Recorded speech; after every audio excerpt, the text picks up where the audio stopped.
All right, so chapter 2 starts with what's called rates of change, and it enters into limits. The limits are going to be really important. All right, so it says you may have heard the phrase average rate of change before. If you want to compute the average rate of change in a function of an interval a to b, so basically here's my picture. I have some kind of function, f of x, and I'm talking about going from a to b, so on that interval. Basically, you just connect the 2 points. So you connect the 2 points, and you find the slope. Okay, that's going to be your average rate of change.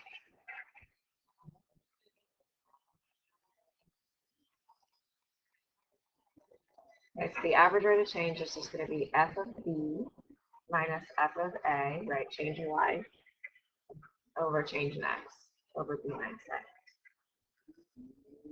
Okay, so very, algebra 1 concept is finding the slope of the points. That represents the average rate of change. All right, now this is a question like on the AP test all the time. So on the multiple choice section, you'll have a couple that will say, find the average rate of change. And the reason you'll have them is later on you learn something called the average value. All right, the average value of a function is different. That's just going to be the height, the average height.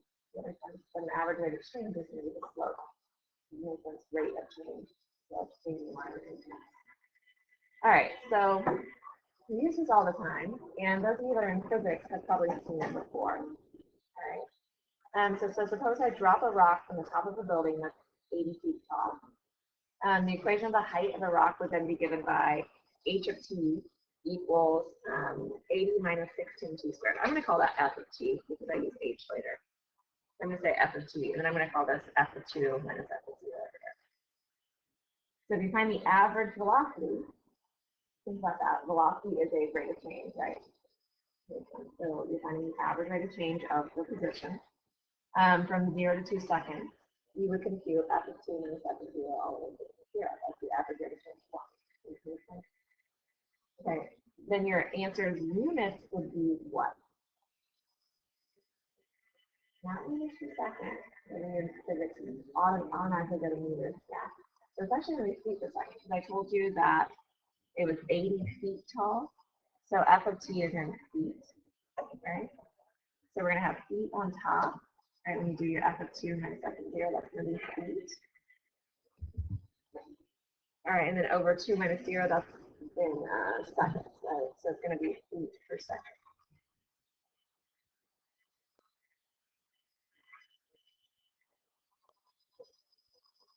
All right, so that would give you the average speed of that interval. So you can go ahead and find that if you want, like f of 2 minus f of 0 all over 2 minus 0. F of 2, if you plug in 2 into your function, you're going to have 80 minus 16 times 4, so 80 minus 64, so you get 16.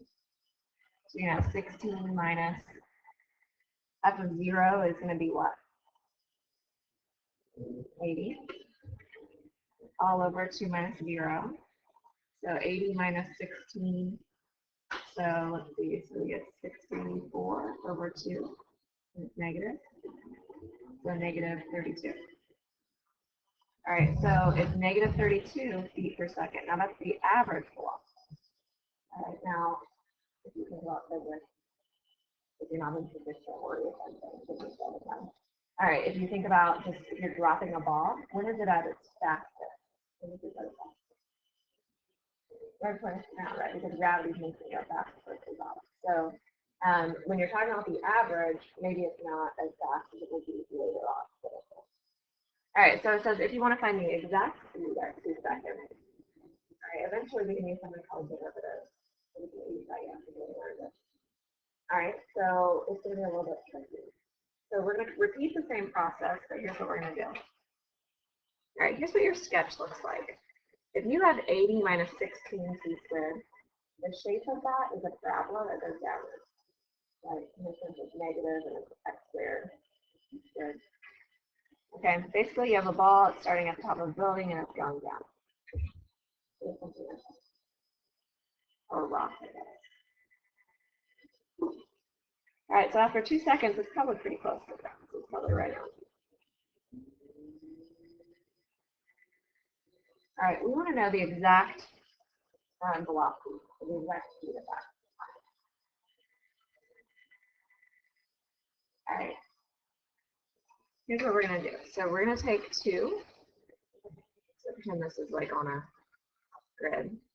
2. And we're going to use something just a little bit bigger than it. So 2 plus h. Okay, so I'm going to have 2 points, 2 and 2 plus h.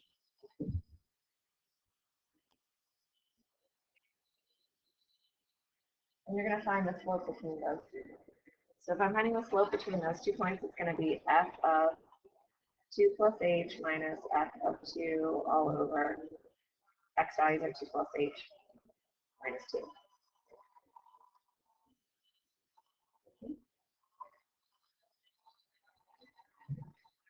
All right, now if h is 0, right, it can't be 0. It just makes sense that you can't have h is equal to 0 right now. When you plug in 0, you have f of 2 minus f of 2 is 0 all over 0. You can't do 0 divided by 0 is under 10. All right, so let's go ahead and do f of 2 plus h. All right, this is going to use some algebra skills. So you ready for this? All right, so you're going to have 80 minus 16. And when you see f of 2 plus h, it means go back to your original function and plug in 2 plus h for your 2. So you're going to have 2 plus h squared. So that's the f of 2 plus h. Minus, I'll put that in brackets so you can see the first part. So minus f of 2. Now we already found f of 2. What's f of 2? 16. So you could go back through and find that if you want. All right, all over 2 plus h minus 2, so it ends up being just 8. All right, equals. I'm going to simplify. You're not going to make yourself use super math and say that 2 plus h on u squared is 4 plus h squared, are you? No. Now you're going to say, oh, h squared plus 4. Now Ryan wants to say something else. He knows. All right, it's not h squared plus 4 either. It's not 4 plus h squared. So what is 2 plus h on u squared? H squared plus 4h plus 4. Do you guys remember? So that's basically you're taking 2 plus h times 2 plus h, so you have to FOIL it. So don't forget to FOIL here. All right, so it's going to end up being 4 plus outer is 2h, inner is 2h, so 4h plus h squared. So I'm going to write that in there. So I'm going to have 80 minus 16 times 4 plus 4h plus h squared minus 16 all over h. So equals 80 minus 64 minus 64h minus 16h squared minus 16 all over h. So just distribute it.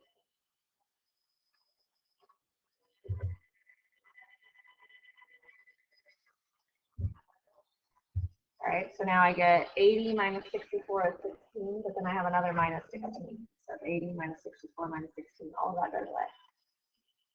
That will happen a lot on these types of problems. So I have negative 64h minus 16h squared divided by h. So right now, if I plug in h equals 0, I still have 0 over 0. Okay. All right, but now if I divide by h on the top and bottom, I get negative 64 minus 16h.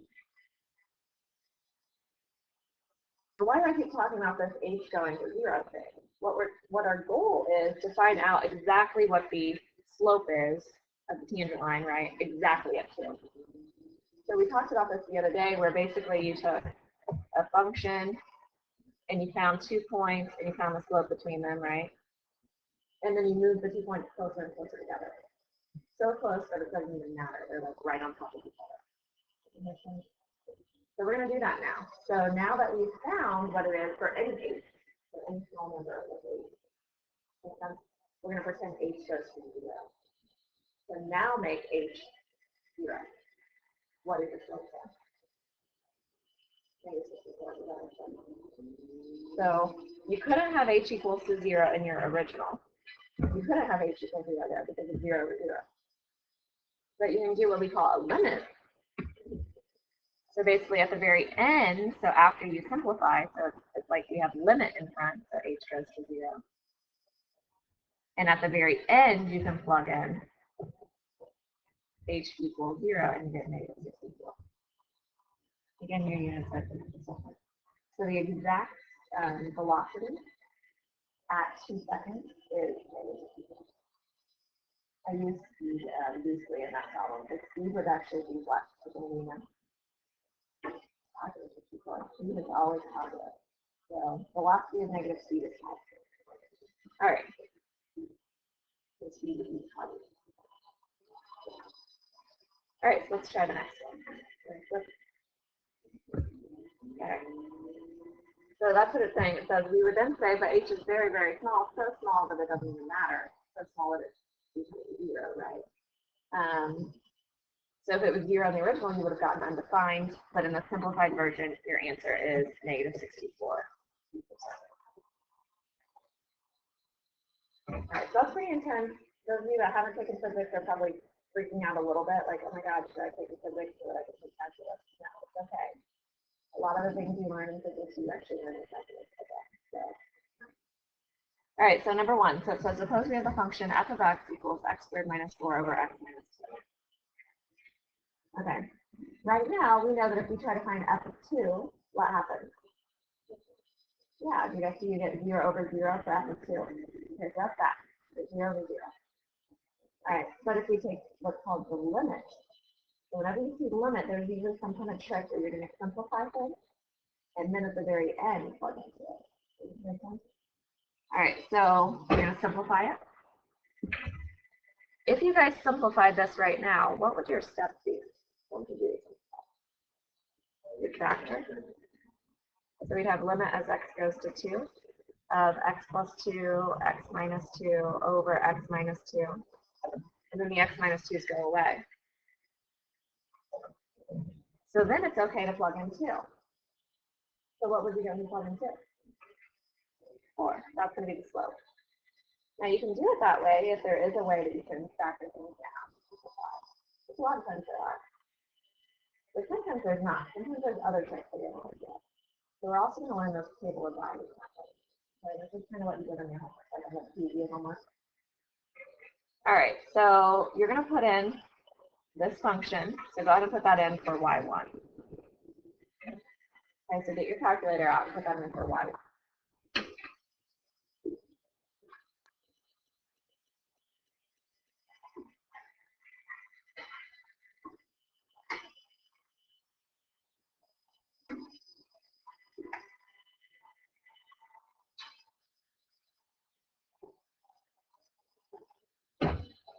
All right, so go to your table and you're going to put in 1.0, 1.5, 1.9, 1.99, 1.99. All right, and you get 3, 3.5, 3.9, 3.99, 3.999. Always 2 more than what your x value was. Which makes sense because I just already showed you that. Yeah, it was always 2 more, x plus 2. All right, so same thing for this. You're going to get 6.0, 5.0, 4.5, 4.1, 4.01, 4.001. All right, so if you think about your number line, and you have 2 on your number line, these values go 1.0, 1.5, 1.9, all of those are coming from the left side, right? And they're getting closer to 2. They're on the left of 2. So we say these ones are from the left. All right, and the other ones are coming from the right side of 2. This is from the right. Okay, so we say from the left, getting closer to 2, or from the right. All right, and as you look at them, as you get closer and closer to 2, you see it's getting closer and closer to 4. And over here, as you get closer and closer to 2, it is getting closer and closer to 4. Okay, I forgot my 01 at the end of 4.001. All right, so it's clear that the limit is most likely 4. So go ahead and, now that you have it in for y1, hit graph. Your graph comes up with a straight line, right? But it's not exactly a straight line. I mean, it is straight, but it's missing a point. Because if you put in, so you could try putting it into your table. If you put in 2 in your table, what happens?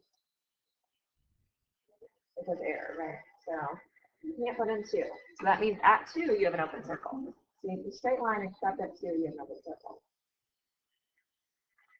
So why does this look like a line?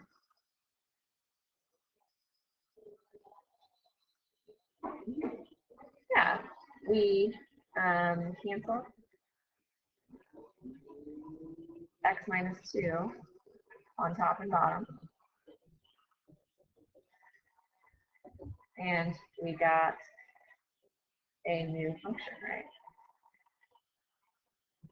Which was f of x, so you could say y is equal to x plus 2. Which is a line, right?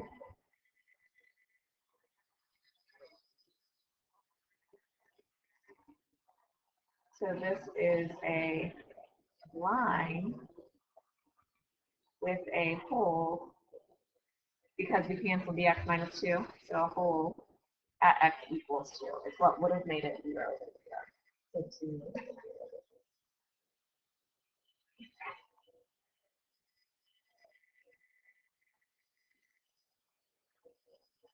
Okay, so what a limit is, so listen to my definition of limit, because I'm about to give you the really crazy definition of a limit.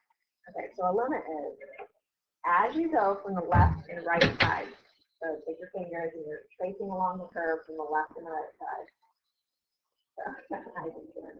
So as you go from the left and the right side, so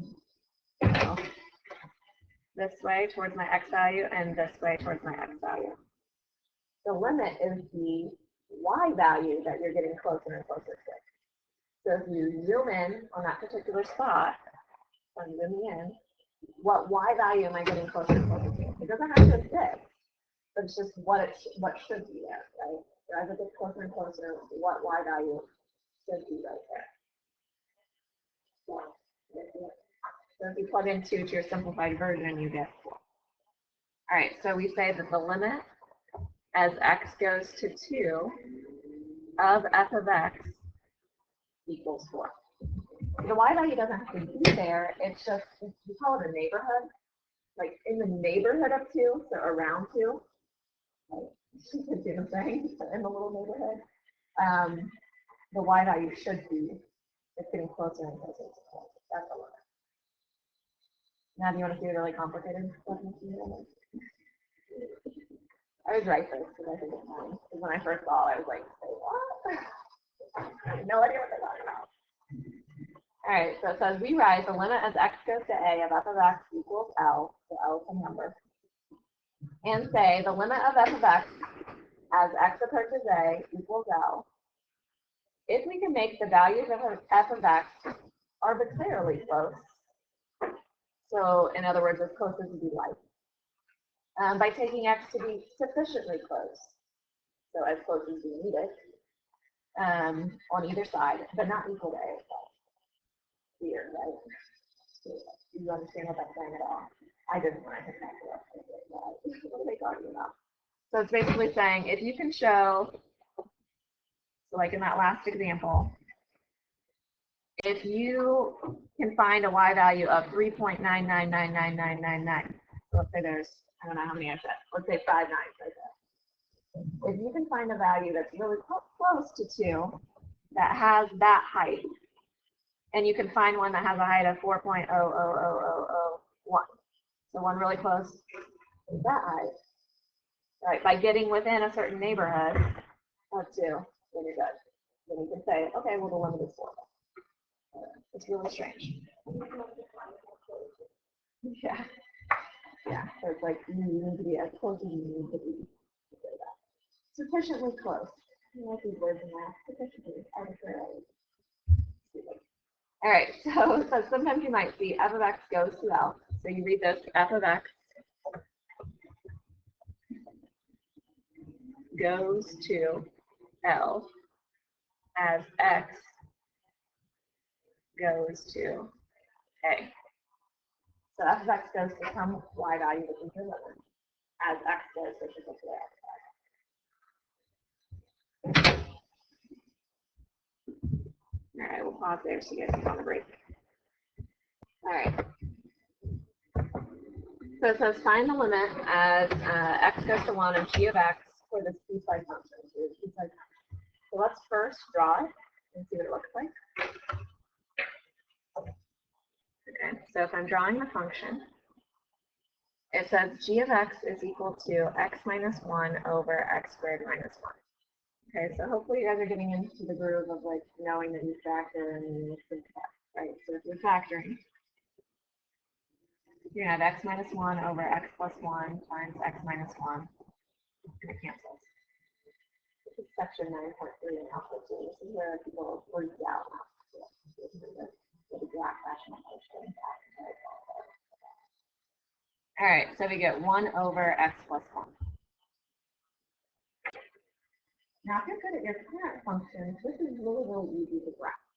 This is a shortcut for graphing. The parent function is 1 over x, which looks like this. Has a vertical asymptote of 0 and a horizontal of 0 as well.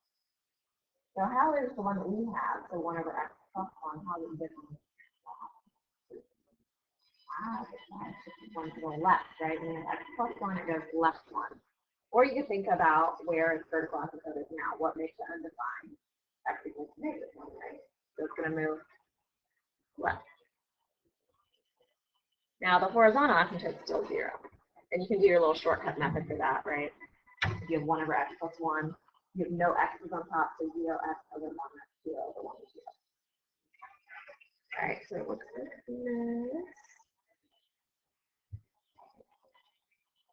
You know, your little cute labels with that. All right, so it looks like that everywhere except x equals 1. All right, that was the place where we had a hole. So at 1, you're going to have an open circle.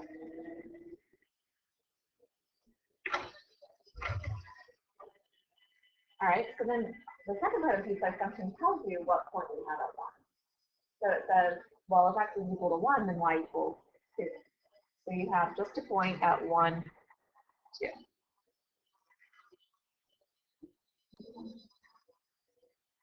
That's our piecewise function.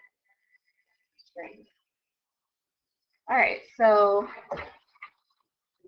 if I talk about the limit as x goes to 1 of g of x, I'm going to use my definition of the limit that I told you. So you're going to take your fingers, you're going to go towards 1 from the left and the right. So you're going to trace along the curve and you get closer and closer to 1. So as I trace from the right towards 1 and I trace from the left towards 1, what y value am I getting closer and closer to? Yeah. Looks like maybe 1. Okay, 1. Right there again. 1 half. How do you get that? 1 over x plus 1. So if you plug in 1 into 1 over x plus 1, you get 1 half, right? So that open circle there is at a height of 1 half. So it equals 1 half. So a limit, you don't have to have the point existing. It's just saying as you get closer and closer to that x value, what y value do you keep getting closer? That's a limit. Yeah. The point above doesn't even matter. Yeah. So that is what the 2 is what g of 1 is equal to. G of 1 equals 2, but the limit is not 2. Okay, the limit is what you're getting closer and closer to. You have to do so. All right. All right, so it shows us the limit of the signum function. So the limit as x goes to 0 of the absolute value of x over x does not exist. All right, so let's go ahead and sketch this out. So what if I had y equals the absolute value of x over x? All right, I know it looks scary. It's not scary. It's not hard at all. So let's do a t-table to figure out what this looks like. Let's start with 1, 2, and 3. So if I plug in 1, I have the absolute value of 1, 1, over 1 is 1, right? So my answer is 1. All right, the next one. So if I have absolute value of 2, I get 2 over 2, which is 1. See? If I plug in 3, I get 1. So it's like, well, is it always 1? That's another number. So try negative 1. What do you get when you plug in negative 1? You get negative 1, right? Because you get positive 1 on top, negative 1 on bottom, so you get negative 1. All right, what do you get if you plug in negative 2? Negative 1, right? All right, you guys see why it's called signum? To the root in the word sign. Doesn't sign out other than negative. Yeah. What about 0? 0? Undefined. All right, 0, 0. All right, so for your graph, any positive number gives you an outcome of 1. So it's like you have 1, 1, 1, 1, 1. So it's basically, it's a solid line at a height of 1. Any negative number gives you negative 1. But at 0, we don't get 1 or negative 1. We have open circles there.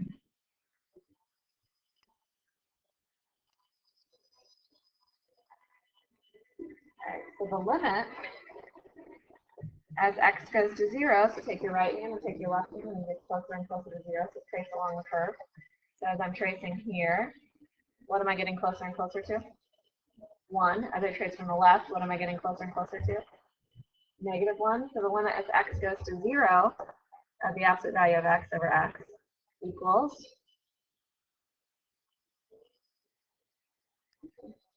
it doesn't equal anything because the left and the right have to go to the same. Okay, so we say does not exist. The enemy does not exist.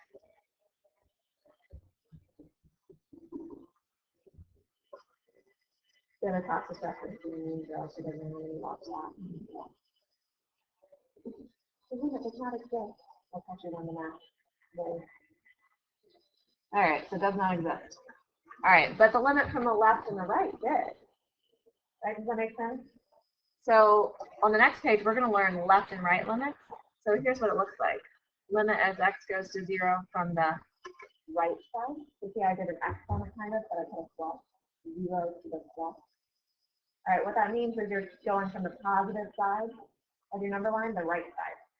So from the right side, as you trace along, what's the limit in that case? So don't worry about the left side at all. So just the right side as I get closer and closer to 0, what's going to have that be? 1. So of this would equal 1. And then we say the limit as x goes to 0 from the left side, so 0 is negative. Right, so from the left side as I trace the same left hand and I get closer and closer to 0, I go to negative 1. So you can have limits from the right and left existing, but the limit for both doesn't exist. All right, do you guys remember the greatest integer function? Yeah, so your book calls it int x. You guys learned it in algebra 2 like this. Okay, I call it step function. Okay, so you're gonna have a little step. Okay, so it's gonna look like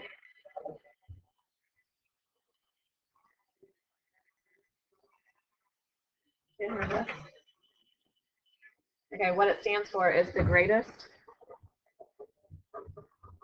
integer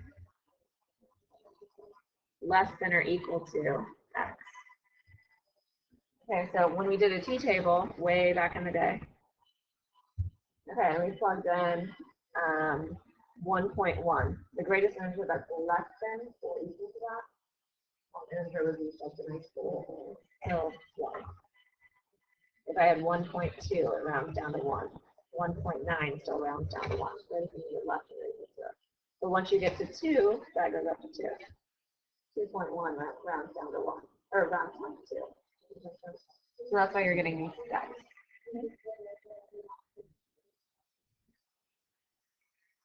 Yeah, so there's things called the ceiling function and the floor function.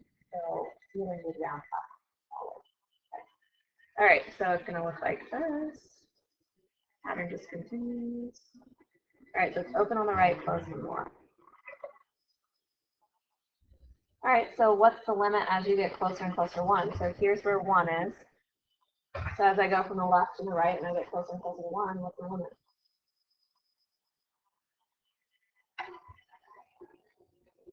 Yes, you guys understand what I'm saying? So left and right and don't go to 2.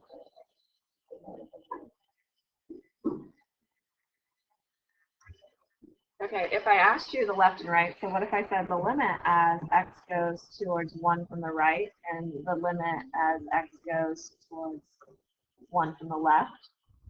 What would those be?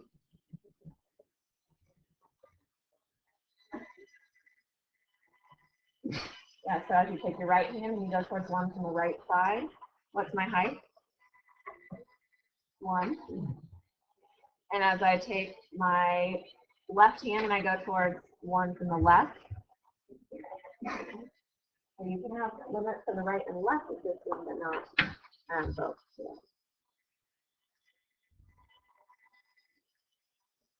All right, so that's what the next page is saying. So it's talking about right and left limits. So it says we write the limit as x goes to a negative. So it's like a raised to negative power, is what I said. But we say limit as x goes to a from the left. If we can make the values of f of x as close as we'd like by taking x to be sufficiently close to a, and x is less than a, or they're not equal. So you're taking values that are less than your x side, so on the left side. And on the right side, you're going to be on the values on the right. Okay. So I said confusing the way they write it. So basically this means that you trace your right hand closest to the x value, the y value you approach is the right hand limit. And as you approach your left hand closest to the x value, that is up in the left hand. Okay, and the limit exists, the limit as x goes to any x value exists if what? Yeah. Only if both of them are the same. So only if the limit as x goes towards a from the right of f of x equals the limit as x goes to a from the left of f of x, and those are both the same.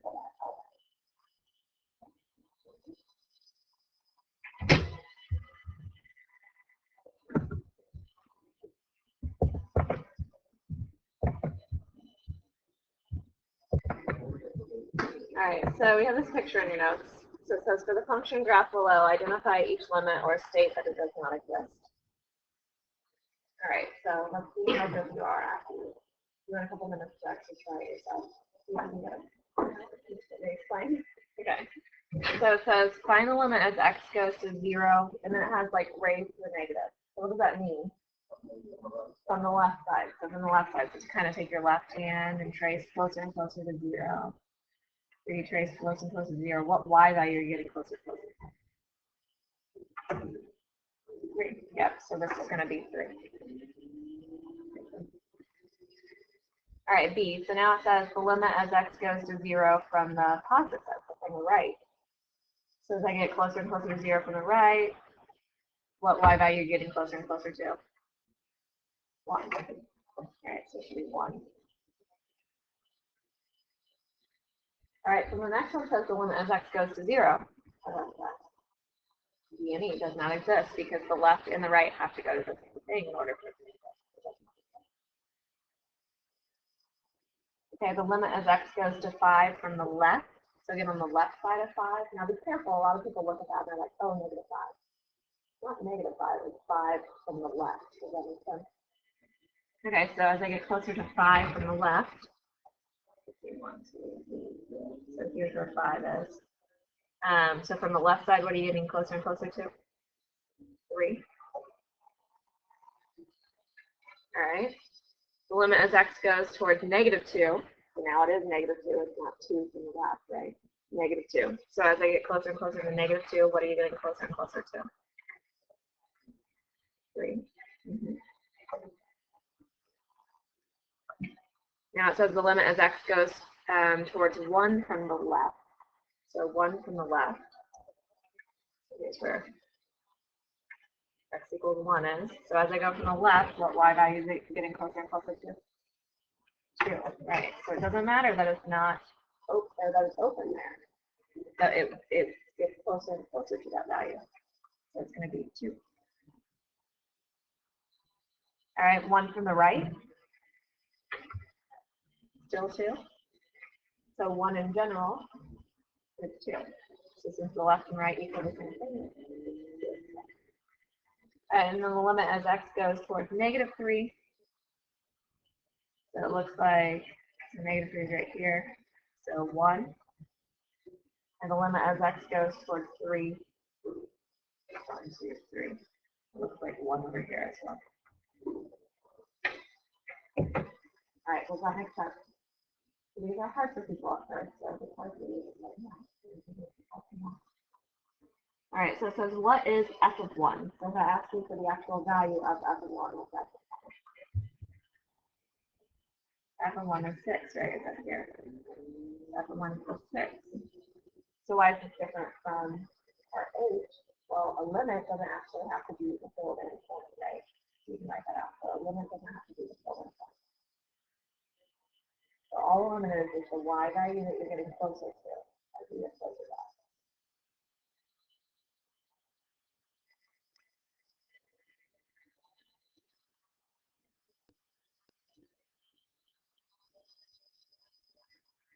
All right, so the next thing is the Skew theorem, or it's also called the standard theorem. This one always makes me laugh because it reminds me of when I really in college with Rachel. We were both in top 2 freshmen, and she's very, very shy, really quiet. She's from southern Indiana, Louisville area. And so she has to speak like a little southern accent, but she talks really softly. Anyway, so we're in class, and we like barely participated. We were one of the few freshmen in the class. We were a little bit shy.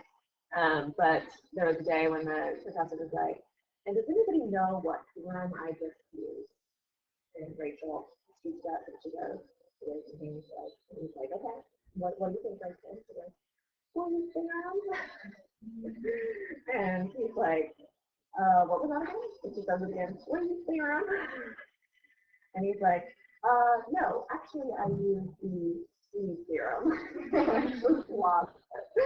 Like, that's what she was saying. So it always reminds me of her. So I hear it in a southern accent. Skew theorem. All right, so Skew theorem. So here's what you do. All right, we don't use this like a ton. You can use it in the AP test if you would like especially multiple choice sections. If you have something where you can use it, feel free to use it. But it's not something that's like super important that you have to memorize. All right, so here's what it says. So if you have f of x is less than g of x, which is less than h of x. So in other words, g of x is between f and h when x is near a. So basically, you're going to have this graph, and so for some a value, you're going to have some kind of graph. It's going to be hard to draw. And then let's say you have another one.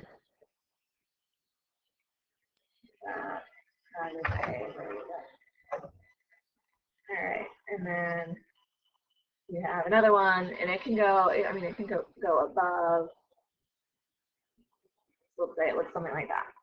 So when you zoom in this general area, you have 3 functions. Okay? And the first one, the top one is going to be your h of x. Okay, so it doesn't matter how you draw it, guys. But just make sure in the middle you're getting 3 that are kind of right next to each other. All right, and let's see, the bottom one is your f of x, and the one in the middle is going to be g of x. Okay, so just when you're in that general area, that's what's happening. Sorry. So they look like the limits of the thing. No, hard to think. Okay. How did I mess it up? I think that's even better.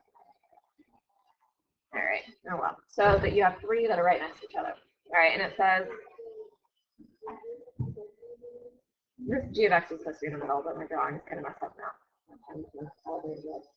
All right, so here's what it says. So it says if you have the limit as x goes to a of f of x equals the same thing as the limit as x goes to a of h of x. You see what I'm saying? And they're both equal to some number, which is L. They both go to the same limit. What does that say about the middle one? So we had f of x and h of x go to a y value of L. All right, so what does the middle one say? Right, does this make sense? Right, so saying the limit for both of them is L. So then if G is between them in that general area, then the limit as x goes to a of g of x is also equal to L.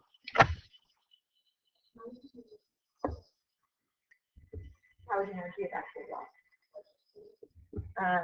So if you get, so if you have some kind of graph where it's between the two, yeah, then you can do it. So here's an example of one. All right, so sometimes you'll have like these oscillating functions, especially with sine and cosine. So let's say you have something like this right there, and it's between these two functions.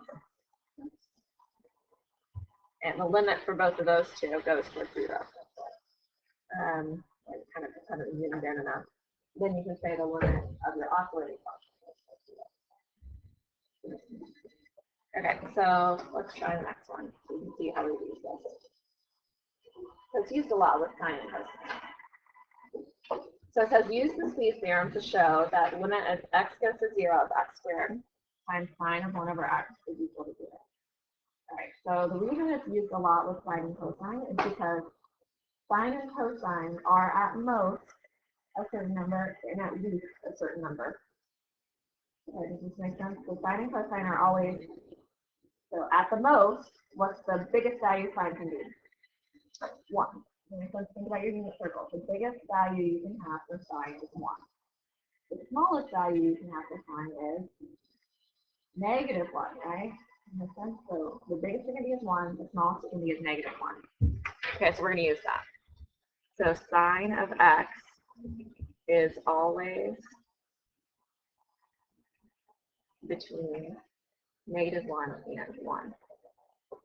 Okay, and it doesn't matter what form you have, sine of anything is always between negative 1 and 1. So even though I have sine of 1 over x, same thing.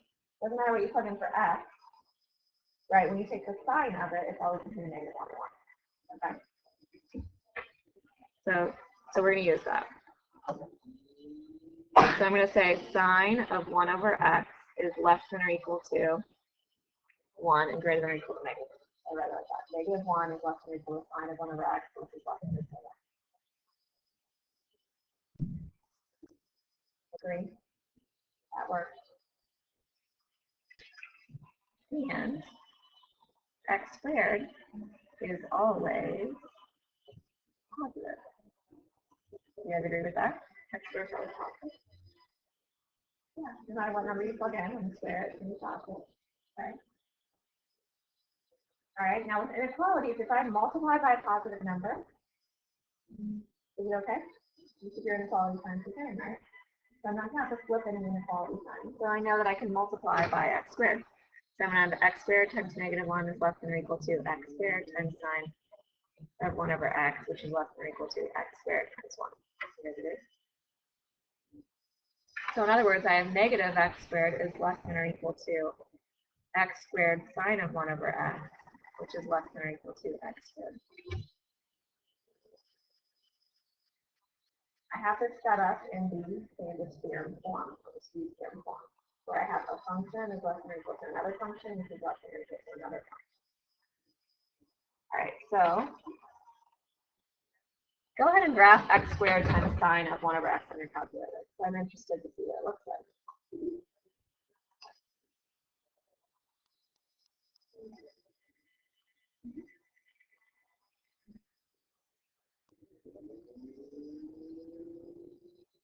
Not very interesting.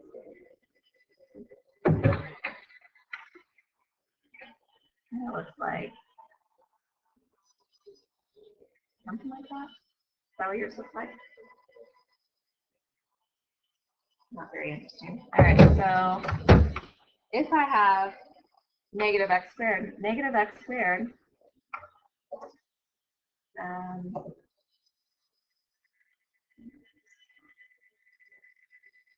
is always less than or equal to that. Oops. All right, so negative x squared is less than or equal to it. And x squared is always greater than or equal to it.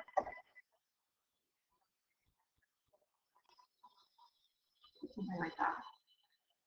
Okay, so it's saying it's there. Now let's take the limit. So I'm going to do the limit as x goes to 0 of negative x squared. And I'm going to take the limit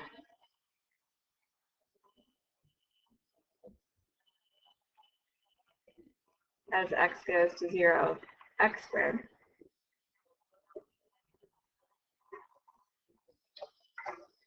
So what does that go to? So the limit as x goes to 0, negative x squared, what's that? 0, okay. It's a downward parabola that starts at 0, 0. So it's going to 0. And what about this one? So the limit as x goes to 0, x squared. You know what that is? It's x squared. So as you get closer and closer to 0, what y value are you getting closer and closer to? 0. So what do you know about the limit as x goes to 0? That's good. Find a formula. Yep. So we say the limit as x goes to 0 of x squared sine of 1 over x equals 0 by the speed curve.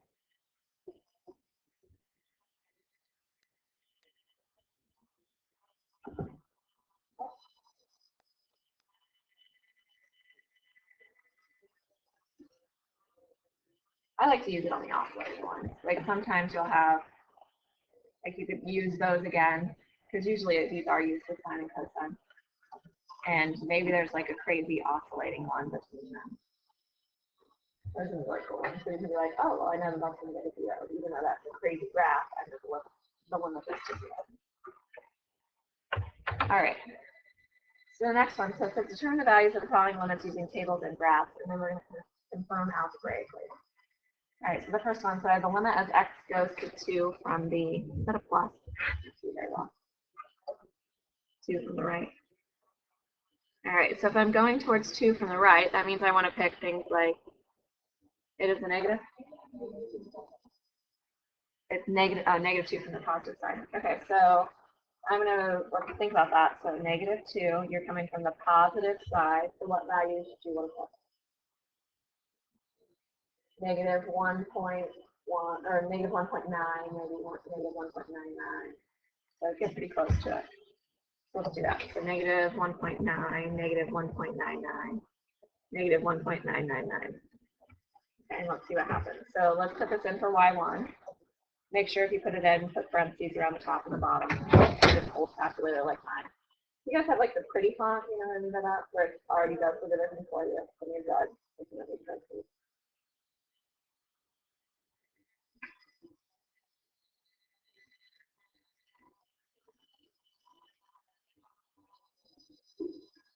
All right, so negative 1.9, negative 1.99.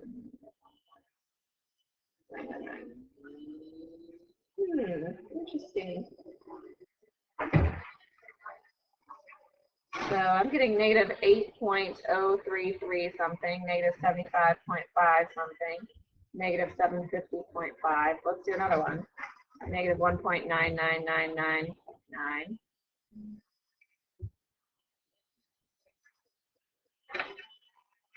So negative.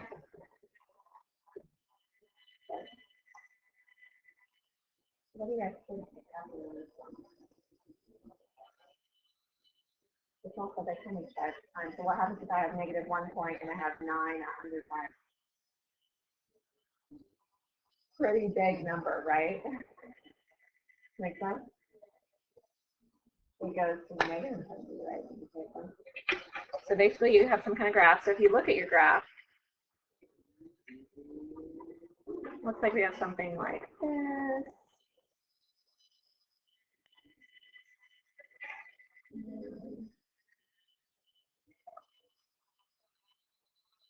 I zoomed out, I shouldn't have taken forever now.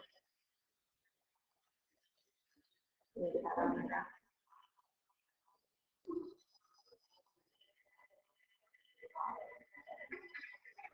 Something over here.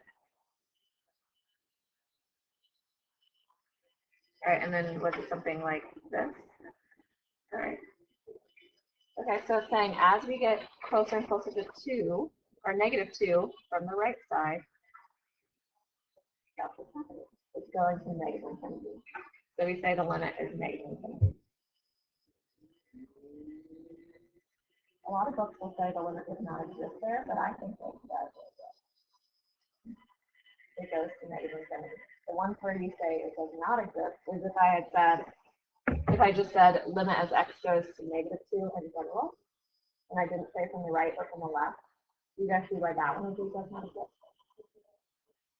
Yeah, on the left it goes to positive infinity, but on the right it goes to negative infinity. So that would be a good metaphor. All right.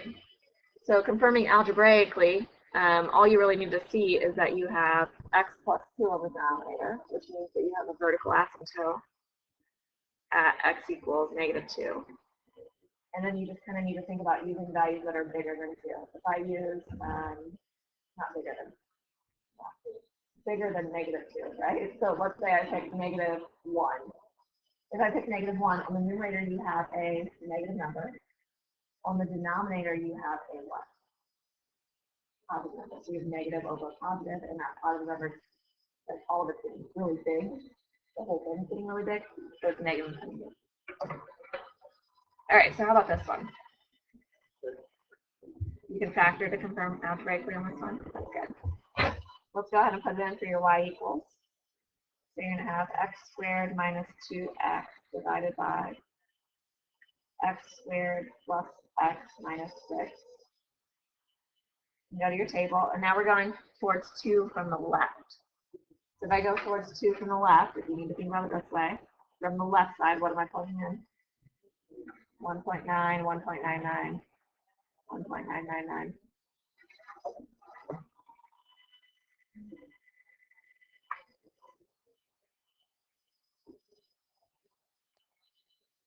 So I have 0.38776.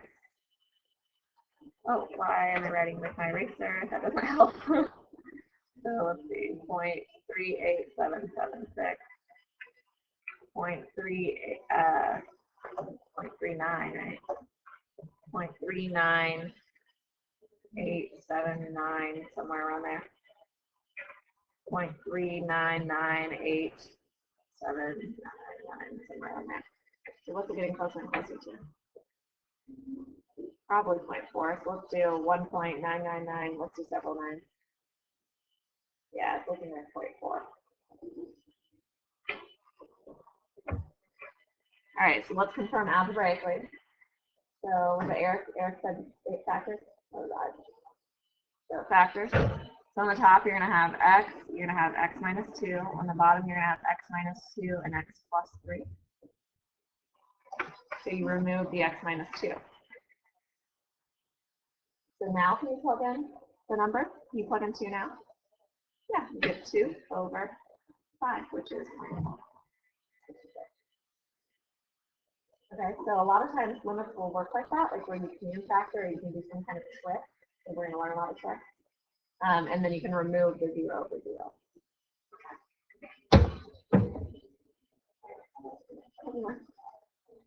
All right, the drawing ones. All right, these are always hard for people. We'll see if we can do it. So it says sketch a graph as an example of a function that satisfies all of the conditions. Notice I said a function. This is the part people miss. I said these on the test before. All right, so what do you remember from like algebra? What's the definition of a function? It passes what? The vertical line test. Keep that in mind, because sometimes you get so wrapped up into, I got to do all the calculus things with this, so you forget that it's a function and it passes the vertical line test. So that's a big thing people will mess up on. All right. So we want the limit as we go towards 1 from the left to equal 2. Okay, so as I go from the left, I'm going to go towards 2. So I'm going to put like a little open circle there so I remember it, and I'm going to do like a little stem with it. Remember, as I get closer and closer from the left, it's going to go towards 2. And then it says 1 from the right is going to be -2. Right? And then it says f of 1 equals 2. So f of 1 is equal to 2, so it's still in. All right, so we're going to have some kind of function, maybe something like that. It passes the vertical line test, or it is a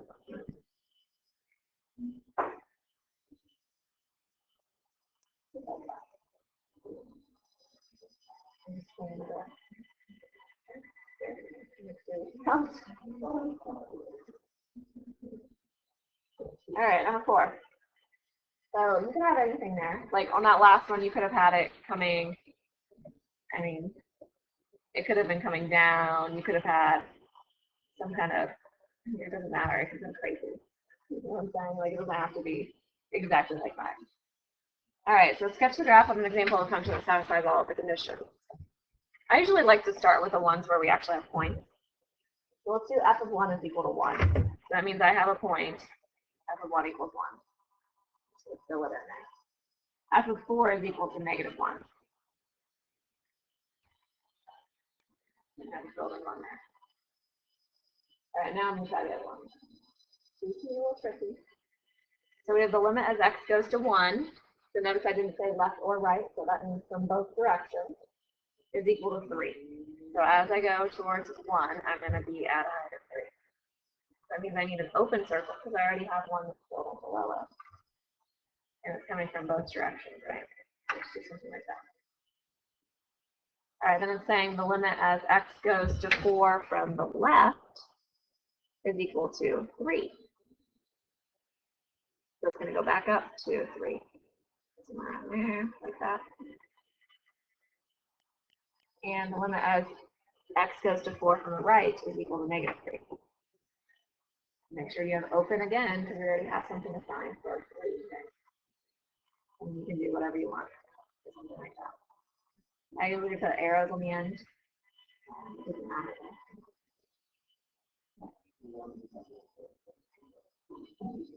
Yeah, that's all I look for.